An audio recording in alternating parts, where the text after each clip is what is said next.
Peace. I just wanted to take a moment and just build a little bit about parenting and some effective methods that I've found in regards to dealing with my own children and a lot of the youth that I mentor in my community. First and foremost, I think as parents, it's important for us to consider the fact that we were children at one particular point in our own growth and development. And I think a lot of times we forget that when we're dealing with not only our own children, but children in particular. And we were at points in our growth and development where we weren't as mature. Some of us still aren't, you know. We weren't as mature emotionally, intellectually, financially, a lot of those things. And that always has to be taken into consideration when we're dealing with the youth. Secondly, once youth get to a point where they are becoming young adults and they're starting to assert their own autonomy and being an independent thinker and really begin to define themselves as a separate entity outside of just being your child, it's important for us to make some modifications in regards to how we relate to our children. When our children are young, we may spend a lot more time dealing with more of an approach where we're telling them what to do. Don't do this, don't do that. That's hot, don't touch it. Don't drink that, don't touch this. And because they're in a point in their growth and development where they're developing cognitively. They're starting to be able to think, not only think for themselves, but just think, period. And yeah, it's important for us to lay a moral foundation and teach them ethics, right and wrong, at that particular point. Now, once they reach the early teens and they're becoming a young adult, the method of telling them what to do is not necessarily the best approach anymore, because now they're starting to be critical analytical thinkers. Now they're starting to put different theories to the test and question things. And usually what you're going to get is an A-like repel situation, because now they're becoming young adults, you're an adult yourself, and those A-likes is going to repel. So what ends up happening is you tell them to do this, and they're going to do the complete opposite. I was building with a queen like about a week or so ago, and she's asking me about her sons, and they're both teenagers, and was, asking me about putting them in contact with somebody that could teach them knowledge of self or whatever. And the first question I asked her is, did they ask for that? Is that something that they want? And that's important to ask, because now they're young adults and they're starting to make a lot of their own decisions. You're not holding their hand anymore. So if you force something on them under those circumstances, a lot of times they just reject it right off, even if it's the best thing for them.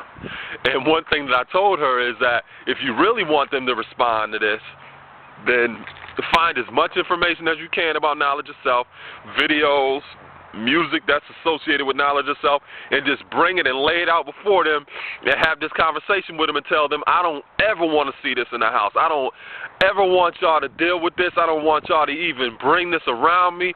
Don't even think about it, and just talk all about that. And I was like, and don't be surprised if you walk in one day and you see them watching one of these videos that I be putting up, or listening to certain type of music, or just sitting there studying.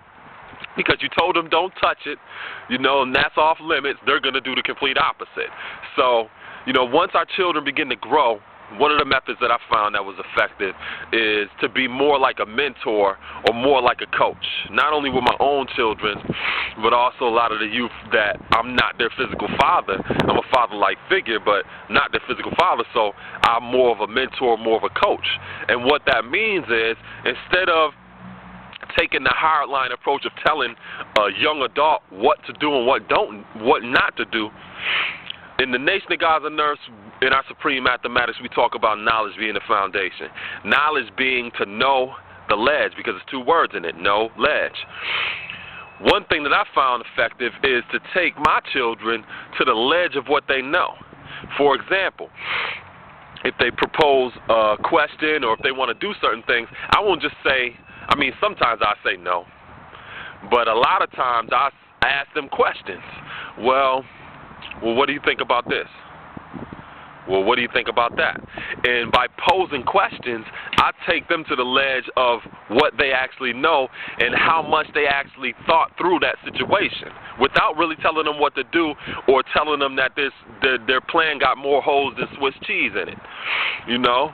At the same time, because they're at that point where they're becoming a young adult and their hormones and stuff are developing, they're a lot more sensitive to things than what they would necessarily be under other circumstances. So we have to approach them with a great deal of understanding and a great deal of patience. So, for example, my daughter, you know, she was telling me about, you know, this guy and, you know, this, that, and the third. And instead of me just blowing her spot up and saying, you know, he's this, that, and the third, he's going to do this, he's going to do that, I was just asking her certain questions. Like, well, what do you think about this? And to get her opinion on it. If she never thought about it, now she is. So, you know, later on down the line, by the conversation that we had, if a situation starts to evolve and starts shaping up into even looking remotely like some of the things that I mentioned, she's going to hear my voice in the back of her mind like, remember what I was saying about this? Remember what I told you about that? And, you know, a lot of times that's what you want to do because as young adults, they're growing into adulthood, and it's a lot better to teach them how to build their own fishing rod instead of just handing them fish, you know, because they're going to be living their own life. And a lot of times that's what us as parents don't put and take a lot of consideration into, that we're preparing our children for a life on their own, and we can't handicap them. And one of the best things that we can do is, I know a lot of us want the best for our children. I really don't know many parents, even if they don't even have a relationship with their child. I don't know a lot of parents who would just straight up say, I want my child to get hit by a car, no matter how bad they are acting, you know? And I think that wanting the best for our children is very, very important. At the same time, it's important for them to want the best for themselves. And the best way that we can prepare them is to give them the critical analytical skills so that they can think through situations and navigate life on their own.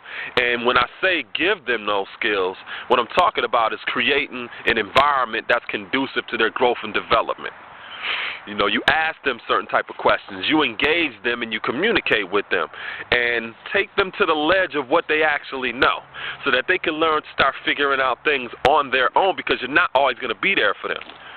You know, and, you know, like I said, we move from a transition of being more parent-like or more of an authoritarian into being more like a coach or a mentor and suggesting things to our children, not necessarily just telling them what to do, because like I said, A alike is going to repel. They're young adults now, and you're an adult, and A alike is going to repel. So one of the best approaches that we can take a lot of times is, you know, just suggest things. Well, what you think about that? Well, what's your thoughts on this? Well, you know, if I was that, you know, if I was thinking about this, maybe I would try this, maybe I would try that. Take them to the ledge of what they know. You know what I'm saying? And they can start thinking and figuring things out on their own. And keeping that open lines of communication is very important, because it allows you to address situations as they come about in real time. And a lot of times as parents, we have the tendency to create this one-way street type of relationship with our child, where it's what I say goes. And a lot of times some of us live according to this model that it's not what I do, it's what I say. And we're doing something that's the complete opposite of what is the best for them. So willfully, this was some good information, and, you know, apply some of the things that I'm saying so that you can put your own theories to the test and see the value in it. And like I said, these are just some methods that I'm sharing. You know, this may not be the best approach in every situation, because you do have some children who have not really matured as young adults yet, and they are still under those rules and regulations that are authoritarian, that you should be telling them what to do, because they may not have a moral or ethic foundation. But a lot of the children who are growing up, who are walking to school on their own, who are starting to make their own decisions, we got to respect the fact that they're becoming young adults. And one of the biggest forms of a way to disrespect that part of their growth and development is to minimize them and to start telling them what to do. So, y'all enjoy y'all day, and peace.